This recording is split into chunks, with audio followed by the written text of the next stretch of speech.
Bonjour à tous et bienvenue dans le MAG. Aujourd'hui, mon invité est Luc Huvet. Bonjour. Bonjour Julien. Alors, vous êtes président fondateur de l'association Monnaie Cuivre. Les objectifs et missions de cette association sont tournés vers le bien vieillir chez soi.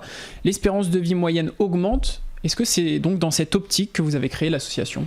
Effectivement, quand j'ai fait l'étude, si je puis dire, j'ai travaillé longuement sur ce projet et quand j'ai fait la problématique du vieillissement, c'est une certitude que l'on va vers un vieillissement proche et surtout dans les années 2060, l'âge d'une femme aura environ 92 ans et l'âge d'un homme 86 ans.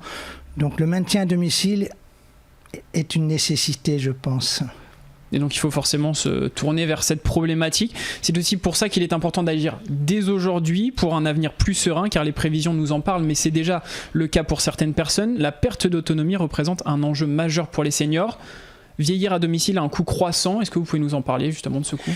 Eh bien, la perte d'autonomie, effectivement, c'est un coût énorme pour les personnes âgées, mais l'association ne vient pas uniquement que pour la perte d'autonomie, parce qu'il y a des personnes spécialisées pour cela et on n'intervient que sur ordonnance médicale quand il y a des problèmes d'autonomie.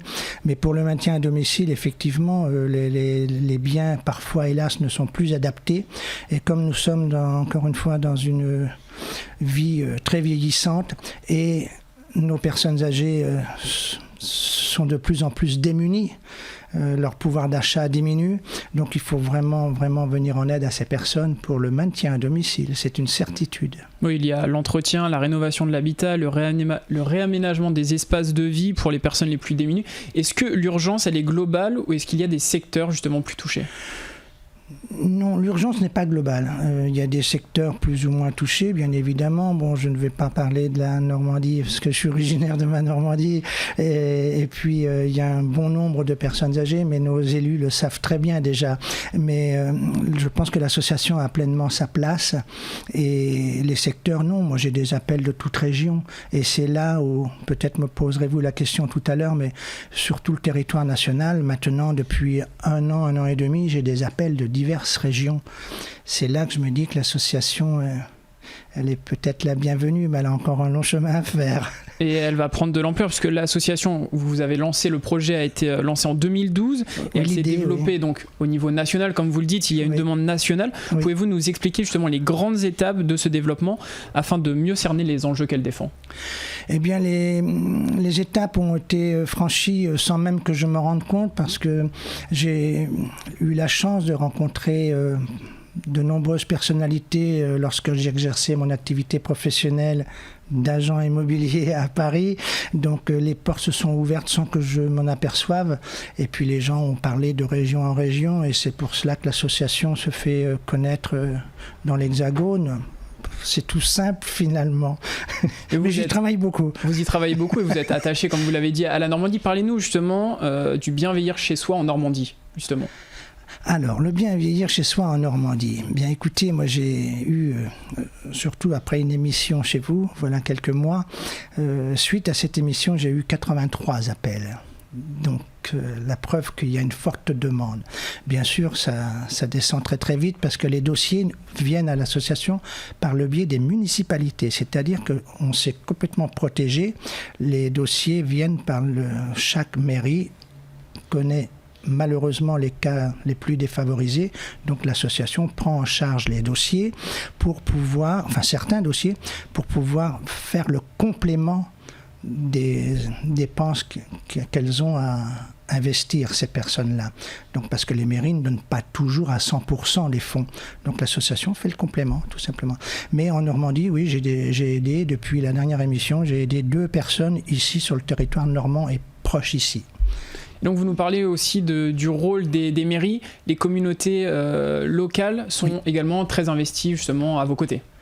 Bien, c'est surtout, oui, les mairies déjà, eux, ils connaissent déjà les dossiers en amont et nous, on vient faire le complément, oui. Alors vous ouvrez grand les bras aussi aux supermarchés, mais aussi à des personnalités. Un de vos soutiens est Polo l'humoriste. Pour chacun de ces spectacles, une partie des recettes est reversée à l'association.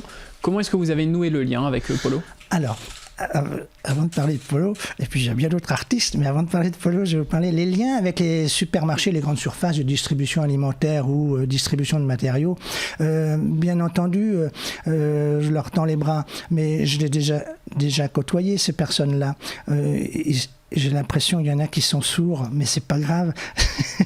On se débrouille. Mais c'est dommage parce que surtout dans la distribution de matériaux, je pense que ça serait bien d'avoir un soutien, un partenariat. Je ne demande pas d'argent, je demande une enseigne, un logo, un sponsor, même gratuit. Donc c'est dommage parce que à chaque fois qu'il y a une intervention sur de l'entretien ou du réaménagement de l'habitat, bien l'association va à divers endroits et je pourrais très bien aller que dans une seule chaîne de distribution de matériaux s'il y avait un partenariat.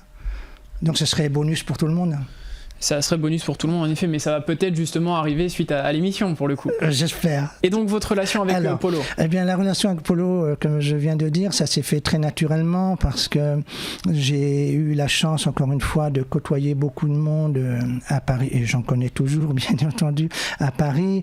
Et puis la rencontre de Polo s'est faite par une société de production et puis par sa société de promotion et diffusion de spectacles. Polo a accepté de me rencontrer. Je lui ai montré mon projet. Je lui ai dit, tiens, j'aimerais bien organiser des spectacles avec toi. Est-ce que tu serais pour ? Le producteur a dit OK. La société de promotion a dit OK. Donc, il a validé. Et puis, c'est un homme qui est sensible aussi aux personnes âgées. Donc, ça s'est fait là aussi tout simplement lors d'un déjeuner. Et on en a... Comment dirais-je, on a conclu tout ça ensemble très, très simplement. Et donc je le rappelle, pour chacun de ces spectacles, une partie de la recette est donc reversée à l'association. Oui. Ça permet justement à l'association de bouger et d'être animée toute l'année. Quels sont les prochains projets justement ? Alors, les projets, je vais vous en parler, mais l'association, effectivement, je fais ce petit point, l'association perçoit une partie des bénéfices des spectacles. Mais je prends quand même un grand risque parce que je suis l'organisateur des spectacles. Donc les artistes, les personnes autour, il faut les payer. Et donc c'est l'association aussi qui prend en charge tout cela. Et comment dirais-je, mais en général, il n'y a pas grand risque parce que surtout avec des hommes et des humoristes comme Polo, je pense que ça marche très bien. Voilà. Mais ensuite, il revient bien évidemment un bénéfice à l'association. Et sur cette part de bénéfices, une partie des bénéfices vont pour le fonctionnement de l'association, mais aussi pour venir en aide aux personnes les plus démunies. Si je fais un spectacle en Normandie, bien entendu, j'aiderai des personnes de la Normandie, ça c'est vrai. Alors il y a des prochains projets qui se préparent. Vous êtes notamment approché de personnalités comme Patrick Sébastien. Oui, que j'ai déjà croisé, mais la rencontre va se faire très prochainement. Elle aurait dû se faire, mais avec malheureusement le confinement, tout a été retardé, et Dieu sait aussi pour lui parce que son entreprise est quand même beaucoup plus importante que mon association, mais ça va se faire et j'espère avant la fin de l'année, mais normalement je reprends contact avec ses bureaux à partir de septembre. Et donc est-ce qu'il y a des rendez-vous déjà de programmés fin septembre, octobre ? Pour Patrick Sébastien ? Ou juste l'association des spectacles ? Voilà, pour Patrick Sébastien, je pense que ça va se faire prochainement. Mais pour les spectacles, oui, effectivement, jusqu'à la fin d'année 2021, je suis en étroite collaboration avec Polo. Donc il y a des spectacles de prévus jusqu'à la fin décembre 2021. La saison 2022-2023 est déjà bien amorcée jusqu'au mois de mai, là aussi avec Polo. Mais la société de production me propose d'autres artistes et de gens très, très connus. Mais j'ai un petit côté nostalgique, je vais aller du côté des années 80. Eh bien, on attend ça avec grand plaisir. Un mot sur le don à l'association. Il est destiné à financer l'entretien, la rénovation et le réaménagement des espaces de vie, y compris la mise aux normes PMR, personnes à mobilité réduite, de l'habitat des seniors pour le maintien à domicile. Quel est le processus pour participer ? Alors, le processus est simple pour les gens qui ont l'habitude de manipuler les ordinateurs, etc. Ils vont directement sur le site de l'association, donc monnaie-du-6cuivre.fr, et là ils ont un lien directement non déductible. Ils cliquent sur ce lien et là ils tombent sur une passerelle via Helloasso. Donc Helloasso, c'est un lien à 100% sécurisé et ils font leur don à partir de 10 € et déductible d'impôts. Voilà. Voilà, toutes les infos sont données. Merci à vous, Luc Cuvier, d'avoir participé à l'émission Le Mag. Je redonne juste le site de l'association www.monnaie-cuivre.fr et sachez que vous pouvez également retrouver cette émission sur notre site et application Radio Sensation.